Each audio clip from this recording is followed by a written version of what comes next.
నమస్తే, నేను Chandana. Welcome to my media news. ముఖ్యమంత్రి జగన్మోహన్ రెడ్డి సమక్షంలో కాకినాడ జిల్లా టీడీపీ సీనియర్ నేత యనమల కృష్ణుడు శనివారం వైఎస్ఆర్ కాంగ్రెస్ పార్టీలో చేరారు.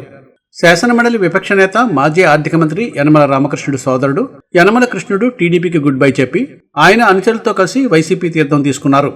రాష్ట్ర రోడ్లు భవనాల శాఖ మంత్రి దాడిశెట్టి రాజా, కాకినాడ వైసీపీ ఎంపీ అభ్యర్థి చలమలశెట్టి సునీల్ సారథ్యంలో సీఎం క్యాంప్ కార్యాలయంలో యనమల కృష్ణుడితో పాటు పోల్నాడు శేషగిరిరావు, పి హరికృష్ణ, లెక్కల భాస్కర్ వైసీపీలోకి చేరారు.